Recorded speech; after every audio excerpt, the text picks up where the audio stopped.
کاوە لەگەڵم دەبێت بەڕێز غازی ئەوەی کە ڕوویدا لە نێو تارانی پایتەختی ئێران ڕوویدا ئەم هێرشە چاوەڕوانکراو بوو کوژرانی بەرپرسێکی باڵای بزوتنەوەی حەماس لەم کاتە هەستیارەدا. سڵاوتان لێبێ بەیانی باش بێگومان ئەم جۆرە بەرنامانە چاوەڕوان نەکراوە ئەگەرنا کەسێکی وەکو ئەم شوێن و ڕێ و جێگای ئەمنی باشتر دەکرێتە بەر دیارەکە لە تاران بووە پێی وایە لە شوێنێکی و ئاسایشدایە نیشانی دەدات کە هیچ شوێنێک بۆ زوتنەوەی حەماس لە بەرامبەر ئیسرائیل شوێنێکی ئارام و ئەمین نییە. لە هەر شوێنێک گونجاو بێت بۆ لێدانی ئەم بەرپرسانەی حەماس ئیسرائیلیەکان دەتوانن ئامانجی خۆیان ببێتن، چونکە بەڕاستیەوە ئێستا لە جەنگێکی ڕاستەقینەن و ئیسرائیل دەست لە هیچ بەرپرسێکی حەماس ناپارێزی و چۆن حەماسیش بە هیچ شێوەیەک ڕەچاوی هەڵومەرجی ناو ئیسرائیل خەڵکی ئیسرائیل جوان ناکاتن، چونکەوان بەکردەوەی ئێستا جەنگ ناوبردنی یەکترن. باشە پێتان وایە لە دوای ئەم ڕووداوە لە چەند ڕۆژی داهاتوودا چی ڕوودەدات؟ ئایا گرژیەکان پەرە دەسێنن لەلایەکی دیکەوە دەگوترێت کام هێرشانە ئەگەری هەیە ئاگرەکەی پریشکی ناوچەکەش بگرێتەوە؟ بەگومان خۆی ئەم جەنگە کاتجی سندراوە بۆ ئەوەیە کە ناکۆچەکان بەرفراوان بکرێت ببوورن شەڕەکە بەرفراوان بکرێتن، وڵاتەکانی تر بخزێنە ناو ئەو جەنگەی کە ئێستا هەیە، هەرچەندە ئەمریکا و هەندێک وڵاتی تر نانەوێ ئەم جەنگە لە سەرەتاوەش خاریان کردووە، نانویستە جەنگە فراوان ببێت شوێنی تر بگرێتەوە، بەڵام ئێستا ئەگەری ئەوە هەیە کە ئەم جەنگە ڕۆژ بە ڕۆژ بەرەو فراوان بوونتر بچیان بەرنامەی شەڕەکە بەرەو فراوانتر بچێت. چەندە پێم وانە حەماس لەوە زیاتر هەبێت کە بتوانێت زیان بە بوونی ئیسرائیلی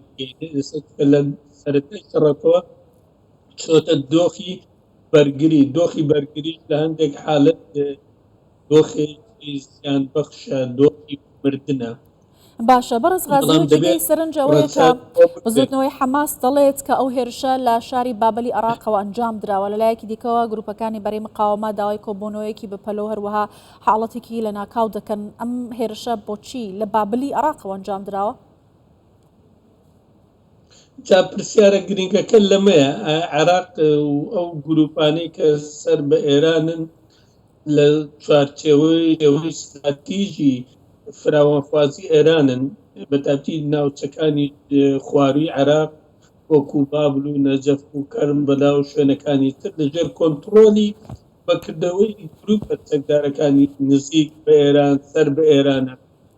ینی بەڵان ناکەم حکوومەتی عێراقی و سوپای عێراقی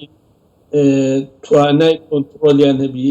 ئەم کردەوەیە کە لەوێ ئەنجام درابێت نیشانەی ئەوەیە کە ئەم گروپانە دیارە بە جۆرە خزاونەتە ناو هێزی جاسوسی مخابراتی ئیسرائیلی، سوپای ئیسرائیل، ئەگەرنا لەم شوێنە چۆن دەدرێت ئێرش بکرێتە باشە شوێنێکی دیاریکرا و جوورێکی دیاریکرا و لە ناو پایتەختی ئێران. کەواتە ئەم هێزانەی کە لە خواروی عێراقن ئەوانیش لەلایەن سوپای ئیسرائیل و مخابراتی ئیسرائیلی دەستیان تێخزاوە.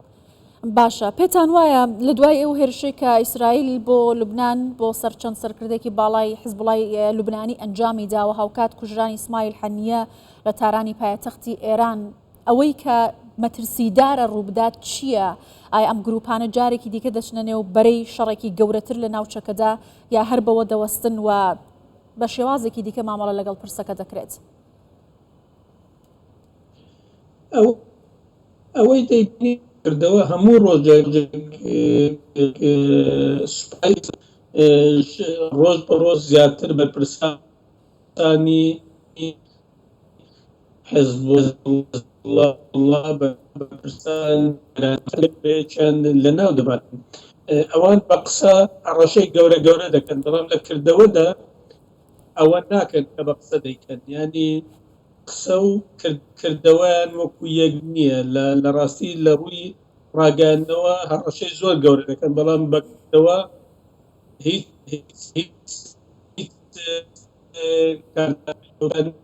کاریگەری لەسەر سیاست و بەرنامەی سەربازی ئیسرائیل دروست بکاتن بەوانەوە ئیسرائیل هەمیشە ئیستردالی قسە و بۆچوونە توندەکانی ئەو گروپانە دەکاتانە دەکات ئیسرائیل. زۆر باشە بەڕێز غازی هەر دوێنێش لە بابل هێرش دەکرێتە سەر بارگەکانی حەشدی شعبی دوێنێ شەو و ئەبوو ئالاوەلایی داوای کۆبوونەوەی بەڕێ مقاومە وەلایەنەکانی دیکە دەکاتای ئەم گرژیەی کە لە نێوانم گروپانە هەیەم هێرشانە کە لەم دەوروبەرە ڕوو دەدەن چه ئاماژەیەکن کاردانەوەکان بەمە چی لێ دەکەوێتەوە؟ ئەمە دەزانین ئەنی ئەو گروپانە ڕاستەوخۆ جێبەجێکاری سیاسەتی ئێرانن لە ناوچەکە ئێران بیەوێ یان نەوێ ئەوانە خۆیان بەڕاشکاوایی ڕای دەگەن کە ئەوان پاڵپشت و جێبەجێکاری سیاسەتی ئێرانن دژی ئەمریکا دژی ئیسرائیل دەزانی کە بە دژی ئێرانیان دەزانیان بە دژی سیاسەتی ئێرانیان دەزانن لە کاتێکدا دەزانین ینی ئەو هێرشانەی دەکرێتە سەر ئەو گروپانە هێرشی زۆر وردن پشت بە زانیاری هەواڵگری زۆر ورد دەبەستن هێرشێک نییە هەروە بێ بەرنامە بکرێتە سەر ئەو گروپانە هێرشەکان ئامانجی زۆر ورد و دیاریکراو دەبێت ئەمە نیشانەی ئەوەیە کە گروپانە لە ناوەخۆشیان کەسان گروپێکن کە زانیاری ورد دەدەنە دژمنەکانی خۆیان بۆیە پێ ناچێت دوا ڕۆژێکی باشیان هەبێت. بەڵێ بەڕێز غازی حەسەن شۆڤەکاری سیاسی لە ویلایەتی مەنیسیتۆ ئەمریکاوە لەگەڵمان بووی زۆر سوپاس.